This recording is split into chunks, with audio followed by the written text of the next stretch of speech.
Октаныш районы сайлаучылары да активлык күрсәтте. Мотор үрнәкне район башлыгы Энгел Фәттахов үзе күрсәтте. Ул хатыны Сәрия ханым белән беренчеләрдән булып тавыш бирде. Республикабыз динамик рәвештә алга баручы Россиянең субъекты булып тора. Һәр өлкәне алып карасак та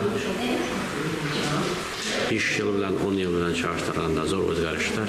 Әлбәттә бу көндәге җитәкчелекнең алып барган сәясәтенең җимеше дип әйтергә кирәк. Татарстан президентын сайлаудан тыш, җире советка да депутатлар сайланды.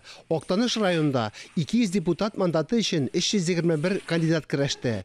Халык сайлаган 200 депутат арасыннан 52се район советын формалаштыра. Гражданның позицияларын белгертәләр һәм инде республика һәм райондагы сәяси тормышта активлыкларын күрсәтәләр. Октаныш районында 22 меңнән артык кеше сайлау хокукына ия.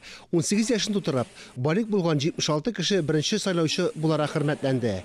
2 яңа өлгергән сайлаучы 13 сентябрь төп сайлау көнендә туган көнен каршылады. Безнең участокта быел 6 яшь сайлаучыбыз бар. Беренче тапкыр сайлый торган, аларга инде безнең бүләкләр каралган, монетиклар бүләк итәбез. Чынлыкта да кеше килә, тавыш бирә, сайлыйлар, сорыйлар, үзләренең фикерләрен әйтәләр. Октаныш хастаханәсендә эшләүче Рәсимә Саматова юбилей көнендә сайлау комиссиясе әгъзаларыннан котлаулар кабул итеп алды. Аңа сайлау көне тасвирланган магнит бүләк иттеләр. Халык инде бүгенге сайлауларга бик теләп катнаша, бик теләп йөри, актив йөри дип әйтәсе килә. Семья белән бер сайлауны да калдырганыбыз юк. Политический активность күрсәтергә тырышабыз, гражданский дау итәргә тырышабыз.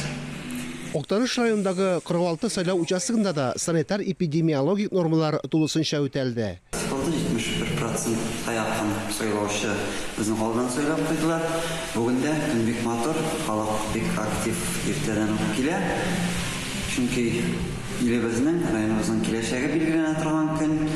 Фанис Мөхәммәтов, Ләйсән Газизова, Октаныш районы мәгълүмат үзәге.